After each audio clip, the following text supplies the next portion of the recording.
Hi friends and fellow artists, and welcome to part 3, the final part in this mini course on how to draw and sketch animals.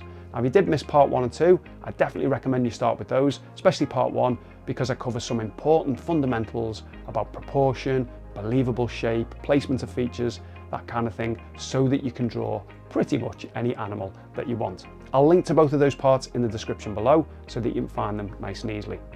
So in this particular lesson, we're going to be sketching a lion. And again, we'll be starting from scratch, making sure everything is in good proportion, getting a good lay-in, and then we'll be adding some shading over the top. This time with a little bit more of a refined style to the horse sketch that we did in part 2. Now you'll find a link to the reference photograph in the description. And if you're the kind of person that enjoys sketching, but you sometimes struggle for ideas and inspiration, I'm also going to link in the description to my free guide, 101 sketchbook ideas. That will save you lots of time looking for reference material. It's hopefully going to give you some inspiration, some sketching challenges that you can follow at your own pace. And it's completely free. I'll pop a link in the description for you to check out. Please do let me know in the comments after you've finished today's sketch how you've got on with this course. Do you feel more confident and more able to draw and sketch animals with good proportion and good shape? I'd love to hear your feedback. Until the next lesson, until the next video, take care, enjoy your drawing, and I hope to see you in another video very soon here on the channel. Welcome to this final lesson in this series on sketching animals. I've got a really nice reference photograph here of a male lion taking a little bit of time out. I think this is going to make a really good sketch. Now I'm going to pick the pace up a little bit for this one. Maybe not quite as fast as I would work if I was doing this for myself in my own sketchbook, but certainly faster than the previous lessons. So if you've jumped to this lesson, maybe because you've seen the lion in particular and that's the one that you want to have a go at, what I recommend you do is maybe back up to one of the earlier lessons where I go through things a little bit more slowly, a bit more methodically, to make sure that I get all the most important techniques explained correctly. Now our first protocol, as with all the sketches that we've done, is to think about compositionally where we're going to place our sketch on the paper. I know you're probably never going to frame the vast majority of your sketches, so it really doesn't matter if your line is too far to the left or too far to the right. You can just trim the paper down. If it's touching the edge too much so that you can't get a nice mount around the edge, it's not going to matter. But from a good practice point of view, a best practice point of view, I want you to take that 30, 60 seconds to think about and to plot out your sketch, your drawing on your piece of paper first. What that does is it gets you into this mentality of thinking about the big, general, basic shape, and then gradually moving towards more specific shapes, and then individual contour lines, textural marks, that kind of thing. So I'm going to make a simple mark just towards the edge of the paper, just that's going to represent the back edge of the sketch. And then for the front edge, I'm going to think about where the paw is, so roughly around about the same kind of space there. And I'm also going to make a mark for where the head is. Now, I don't need to worry about how far away I am from here at this stage and what it is in relation to this distance here. I'm just putting something very, very rough down at this stage. Now from here, I can look at the ground level, so I can see that that's on a slight upward slope. And I just want to think not so much about the slope, although I'm going to put a representation in for that, but I just want to think about where I want it on the paper so that I'm not too high up and I'm not too low down. Now from here, I can start to put in some very general shapes. So I'm just looking at this back here. What's the angle of this? That's what I'm looking at here. Look at this break point here. So if I was to make a mark there and the outer edge and this edge here, where does this mark fall in relation to that distance? Halfway in between would be somewhere here, so I know that it's a little bit less than halfway. So if my halfway distance is somewhere there, I know that the break point is going to be somewhere around there, just very roughly. I'm not going to be measuring that with a ruler, or even a kind of a proportional measure of any kind. So I can look at that angle. So I probably need to be a bit steeper, but at this stage, I'm keeping it very, very loose, very rough. This is where the head's going to be, so the nose is going to be somewhere around here. I've got the paw, so let's just put a basic oval in for the paw, holding the pencil right at the end. I've got the mane, which obviously comes around here.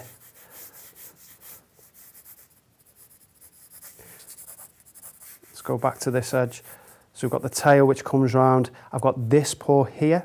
So let's just put that in as an oval. So I'm just thinking about where is this in position in relation to this break point. So it's somewhere around there. And then let's look at this big part of the leg. So we just get the oval in of that part of the leg. So look how general things are. Look at this part of the tail here. I'm looking at this as a very basic shape in relation to this. And by keeping these as basic shapes, it makes it very, very easy for me to judge one to another, the distance between, the angle from one to another.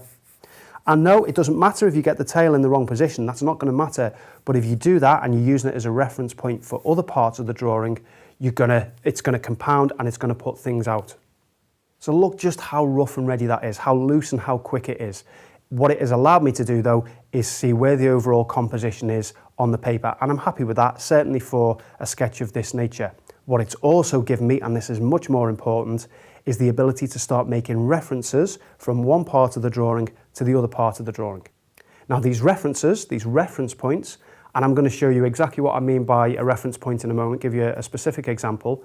There are dozens of them. Every single picture, it's going to differ. If I was to do this drawing 10 times, I'd probably start with, or I could start with 10 different reference points. There is no right or wrong. It's just about making a start, picking something out that you compare one part of the drawing to another. So let me give you an example. If I look at the top part of the lion's back there, and I draw a horizontal line, so horizontal to the picture plane, so this, obviously this reference photograph that I've got here, this horizontal line, notice how it goes into the lion's chin. So what this does is it gives me a point to say, if I get the lion's chin and it's the same height or on the same line as the lion's back, there's one reference point. I could then take an angle up here and measure that angle, and I've got the height of the lion's head relative to the length of the body.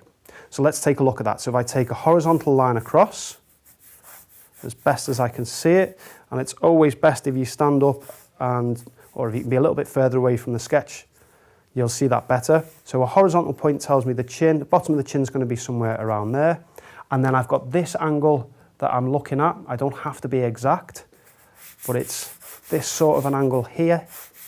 So that tells me that the height of the head relative to the length is about right. What I had, it was about right. Okay, but that gives you an extra reference point for you to shore up that particular proportion.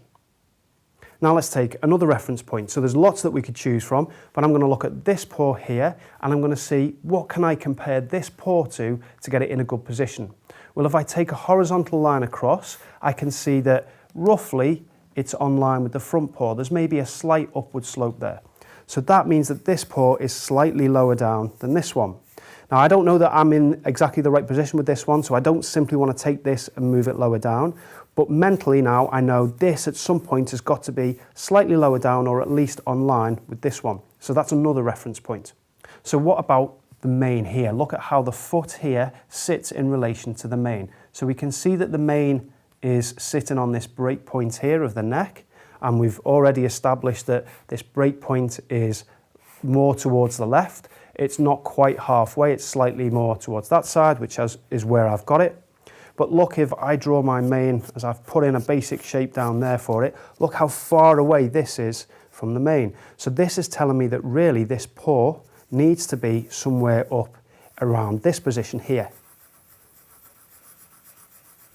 Okay, so we just erase that, which tells me that this part, which I was already able to see, but I'm making this check, this is too deep. So we can get rid of all of this, the bottom that we've just put in very, very quickly, very, very loosely. So let's just put that back in, that paw back in, just a bit of a cleaner mark. So I'm looking at, if the mane runs down here, this is going to be the bottom. Let's look at the angle between this paw and the bottom of the chin. We've already said in relation to this that the bottom of the chin is around about here. So the angle between those two is another reference point that I can take. So that's telling me that maybe I've got this a little bit too low down. So I've maybe gone a little bit too high up, maybe gone a little bit too over keen with that. So it's somewhere around about there. And for a study, a sketch like this, and with the subject matter of animals, you don't have to be really pedantic with it. You do if it was a portrait, you've got to take your time, really take your time with a portrait, but that's why animals are a great middle ground practice between, say, a landscape where you can get really quite sloppy with your observation. So let's just establish that line a little bit more firmly. This is going to be the back part, so this is a little bit longer. And then the tail position is going to be here. This foot, remember, is going to be slightly lower down than this one.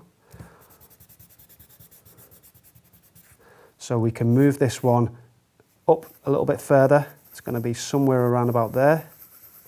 I can look at the angle. So look at this angle here, right down the front of the lion's head. So I know that if the nose is down there, on that sort of an angle, it runs straight into the foot. So I'm happy with that position.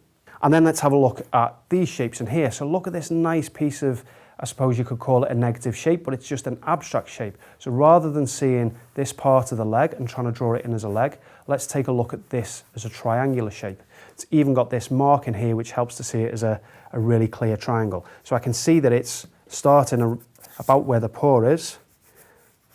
And then we've got straight edge there. So remember this idea of converting curves into straight edges.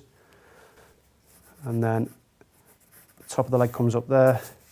And now we can create this triangle, this nice triangular shape. So paw, slightly adjust that shape, only ever so slightly.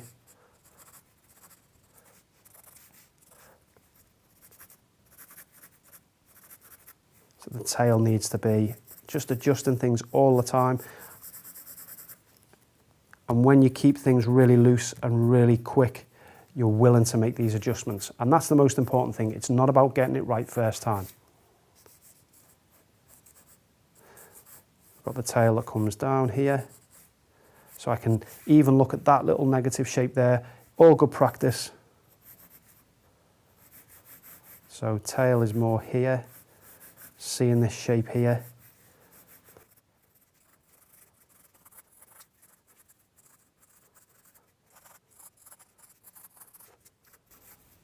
Okay, and look at this front paw here. So what's the distance between this? Again, there's a bit of a negative shape. So we've got this band of dark hair. So I can just make a judgment about how thick that is. We've got the paw, which I don't want to put all the specific contours in at this stage. I'm just happy to put this in as a really loose shape.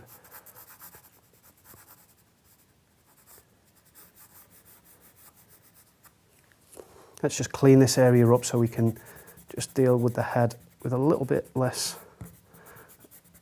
a little bit of a cleaner surface. So I've still got the mark in for the bottom of the chin. So that's the line of the bottom of the chin, which is on line with this. And then I've got this part of the mane that comes through here, so I can look at this shape. So I'm just looking at the size of that shape in between. And then edge of the nose is going to be somewhere around about there, isn't it? Let's take a look at the line of the nose. So it's going to be around about that. So I'm just making a judgment, a reference point, how much higher it is than this. So I'd say somewhere around about there. So this is the nose, the tip of the nose here. That's the outermost part of the face. I can look at this angle again, just check this angle. Am I happy with that? That's okay. So straight line there. So the chin is here. Straight line for this part of the face, and then we've got this nice flat edge for the bridge of the nose.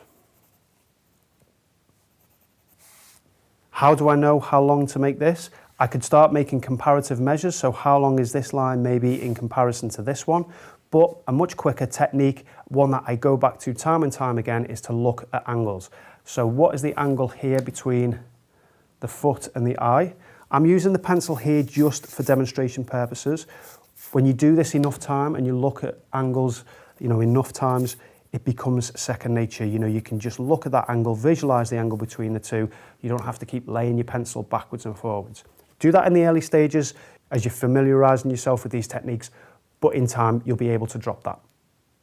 So I've got the eye somewhere in that position, and then just looking across this eye, just see a bit of the eyelashes there. So then we've got the break in the angle, the top of the lion's head there, and then I can now just look at this as a shape. So I'm not going around the outside and drawing this line all around the outside. I'm looking for these slightly less general, slightly more specific shapes within this overall big shape that we've created.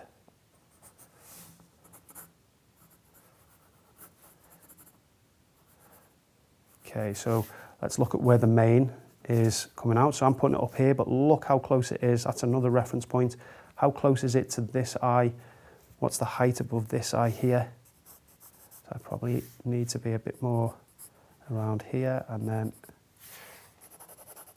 got the mane up here.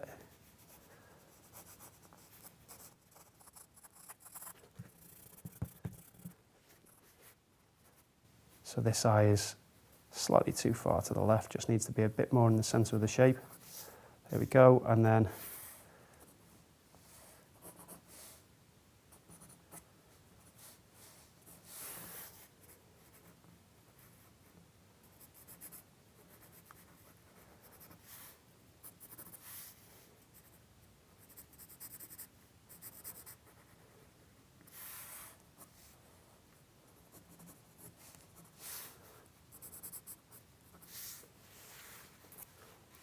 okay, the position of the ear, so I don't want to get lazy, I still want to maintain that observation.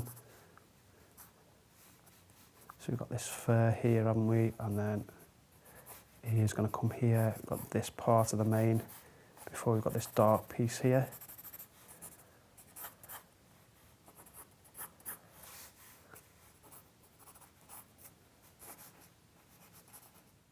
So what I'm left with looks, granted, a little bit of a mess. The marks that I've used are far heavier than if I was doing this for my own sketchbook, and I've used far more marks than if I was doing this for my own sketchbook. A lot of these I would just be ghosting the pencil to get a feel for them and then making a bit more of an accurate mark. That just allows me to go into some more accurate contours a little bit earlier on, but I don't want you to do that. I don't want you to get sidetracked by that. I want you to take it through these steps where you end up with something that's a bit scruffy, that's a little bit too heavy, that we've now got to erase back and take it through to the next stage.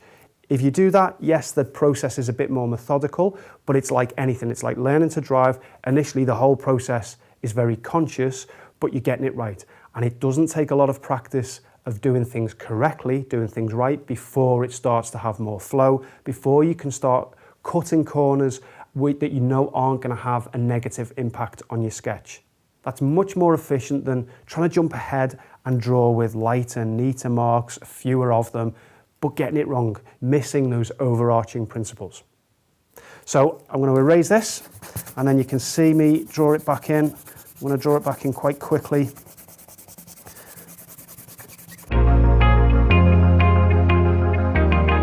Okay, so you can start wherever you want to, but the observational process shouldn't really end. So I'm going to start using a few more broken lines now, just to remind myself of the textures in and around those areas. So even when I'm putting these marks back in, I'm looking at this shape here. How do I feel about this as a negative abstract shape in comparison to what I can see there? Let's get the eye in correctly. So look at the eye for angles. So I'm not worried about curves. I'm looking at this top edge here. Where's the position of that? So what position, how low down is it in relation to this line? How far in is it in relation to this line here? I've got a nice straight edge there for that part of the eye, and then creates this nice distinctive teardrop, sort of like a teardrop or tear duct mark at the bottom there.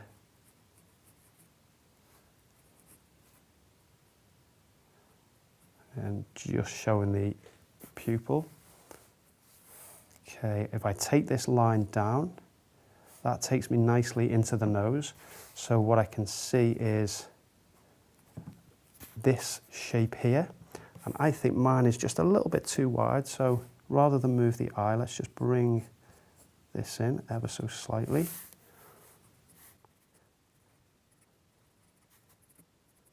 So just looking at that angle there, and then how this part of the mouth comes out.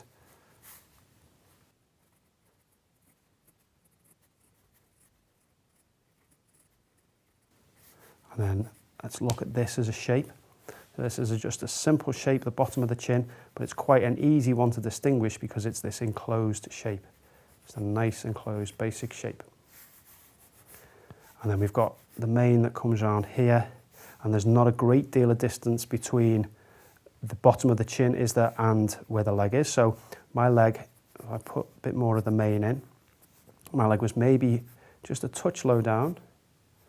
So I can start looking at some angles now. So I've got a flat edge to here, and I'm just seeing where is this. There's a break point about there. So I've got a flat edge, then a break point, and I'm seeing where is that in relation to this. So I could take a plumb line up to the top, a plumb line just being a straight vertical line, and I can see what the distance is there. Or I could take a little angle from the nose to here as well. I'm going to go with that one. So I'm going to say it's going to be somewhere about there.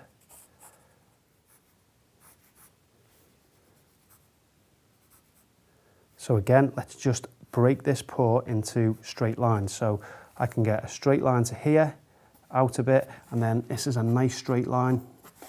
It's got a nice angle to it. And then I've got a bit of a straight edge to give some depth to the paw. Straight edge, straight edge, straight edge. So what I've now got is a much more believable shape than if I tried to draw this as a nice soft contoured line. Okay, and then let's look at this little shape in here, this little triangular shape. So I can get that in, and then I can get this part of the mane in. So just looking at that as an angle, so it's a little bit flatter than what I had it. Paw I can put back in. I can just about see where I had it before, and in the same way that I used straight edges for that one, I'm just going to do the same. So we've got an angle I can see there, and then an angle down here, and then this is just a nice straight edge that creates this part of the triangle.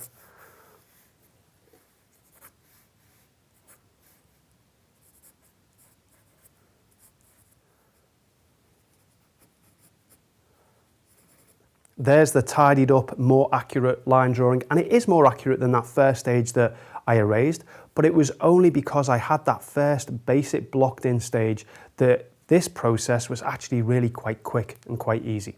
So let's do some shading now. I'm going to keep this simple and just use one pencil, a really soft one, a 7 or an 8B.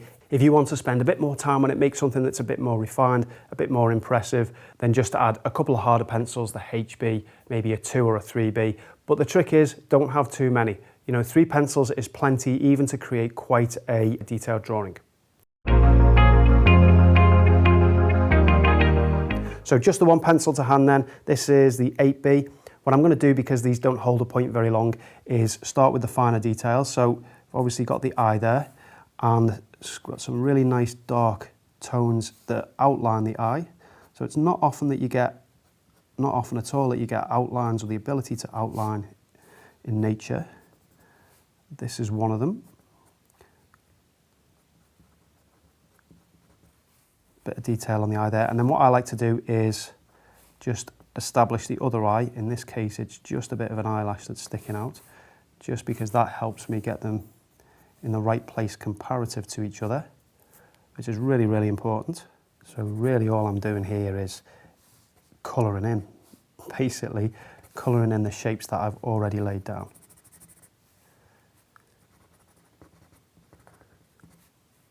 All the time I'm looking backwards and forwards, so if you could see my eyes, they're flicking backwards and forwards literally every second between the reference and my drawing. So I'm not just looking at the lines that I've made and then going over the top of those heavier. I'm still looking backwards and forwards, trying to continue that observation process. I can maybe put some of the darks in around the ear here. So all I'm doing is I'm just looking for the darkest values, the darkest tones within the lion, or within and around the lion's head, because that is our focal point. So we want the strongest contrast between light and dark in that area. That's going to help to pull the observer's eye towards that area. So anywhere you've got the strongest comparison between dark and light is quite attention grabbing. Okay, and then I'm going to put some dark tone in for this part of the mane here, because what that then gives me are some nice areas in and around the face, the focal point, that are at one extreme end of the scale, so the darkest end of the scale, I've already got the white of the paper, which is at the other end of the scale, so it just then helps me to make a better judgment of the more subtle tones and values that are within this part of the lion's head and the top of the mane there. So just being mindful of the lighter fur that's coming over the top of it, so I'm not just blocking it in as one solid shape. I want to create a little bit of texture within that and some broken edges, some rough and loose edges, just to give the impression of fur.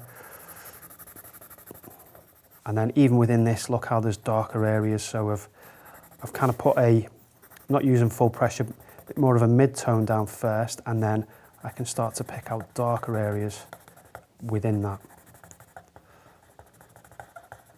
Okay, so with those in place then, it just helps me to start making better judgments as to how much pressure I need to use in other areas. So I've got some shadow tones up here in this part of the fur, but I know that it's not as dark as this area, but it's obviously darker than the lightest areas, and certainly the white of the paper. So just easier for me to make that judgment.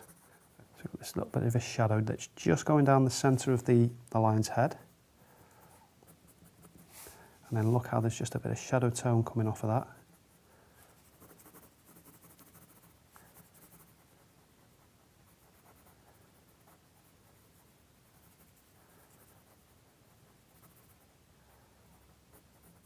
The lightest area around there, so I'm just going to hold back to the white of the paper for that bit. And then we've got a little bit of tone just around here, some patterns just above the nose. And this is obviously a light, so that you can see that it's a white colour, but it's not all white, because underneath you've got a bit of shadow. And then I think we should be putting in just a few little dots there, just for where the whiskers are, really quite distinctive. Okay, and then you can add a little bit of tone to this part of the mane. Just trying to feather the edge. And I'm just looking as well how there's some darker marks and then some lighter fur in front of it. Just really varying the pressure that I use. I'm not obviously trying to get every hair in place or trying to get anything exact. I'm just trying to get a feel for things and then make my representation of that with the pencil. So this is the darkest part here, isn't it? Let's put a few of these darks in. So rather than just working one from left to right, from one part to the other, it is a good idea, I think, to dance around your drawing a little bit, just so you can start balancing those darks and those mid-tones with one another. If you just move from one side to the other, what you'll find is that you have a nice balance over here, but comparative to this over here, it's off a little bit. Whereas if you move around the drawing a bit more, everything overall tends to end up a little bit more balanced and harmonious. So look, got some really strong darks in here. So around this foot is silhouetted. A really nice way to outline that shape. Really dark down here. So let's just block all that shaping really quickly. And same under here.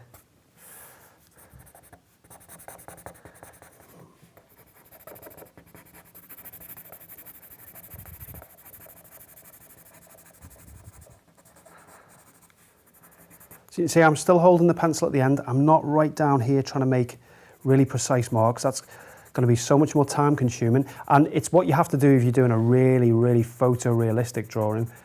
But for everything else, try and hold your pencil further down the end. You'll just make more authentic marks, looser marks, and it'll just speed everything up. So I'm just looking at how this is a little bit darker. You see that pattern there? So I just use a bit more pressure around there and start picking out some individual bits of hair just with the point of the pencil. So switching from going side on to a bit more of the point.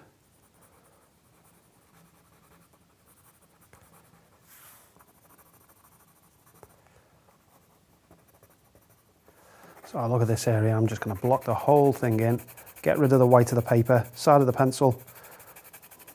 Everything's so much easier when you get rid of the white of the paper. That's why I like to work on a tone ground so often, particularly with coloured media. When I'm doing a sketch and I've got to block large areas in, this is what I tend to do. So with this triangle here, let's just get the shape in first. So I'm not using full pressure. Just want to get the shape in first, but hold a little bit back so that I can go darker again. And then within that, we've got this nice shadow here. So as dark as you like for that. Just feathering it out slightly. It's not a hard edge, is it? It's a soft edge as it comes away. So this is just a case of building marks up, adding more tone. So where I've just blocked it in there, just needs a bit more variation.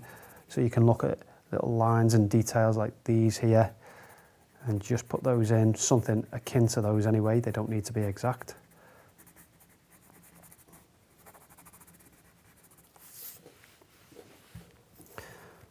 Okay, for the paw, I'm just going to put a little bit of tone just on the top because it's not white.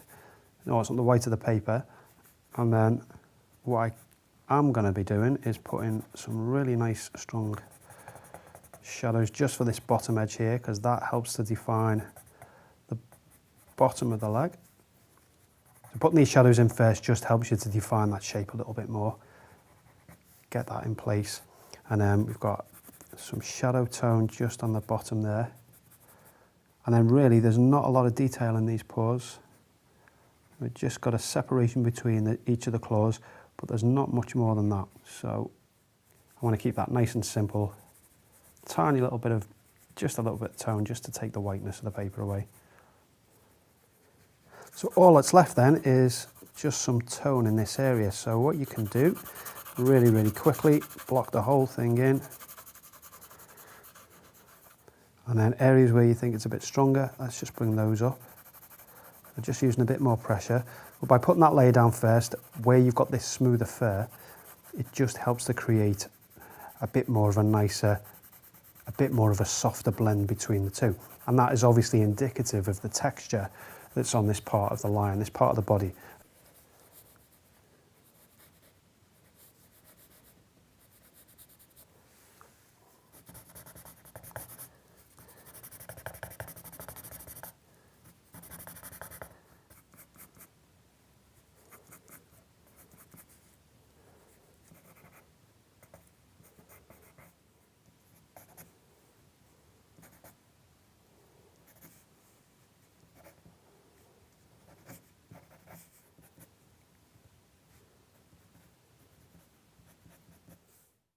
So I'm going to leave that sketch as it is. This is one that if you've got a bit more time, I would definitely spend a little bit more care over that shading process, maybe add in a HB and a couple of slightly harder pencils than the 7B I've used. Start with those harder pencils, the HB, and build up the lighter tones, then add the darker values, particularly around the face. I think you could end up with a really nice drawing, something that is more than just a quick sketch. So I hope you've enjoyed this lesson. I hope you've enjoyed the series as a whole. And above all, I hope that it's given you a little bit more confidence to go and sketch any animal that you please. You know, there's nothing out there, there's no animal that's going to cause you any additional challenge than what we've covered in this course. So go and find maybe some reference photographs of your own, of animals that you're particularly fond of, and see how well these techniques will stand up to those, and indeed other subject matter as well.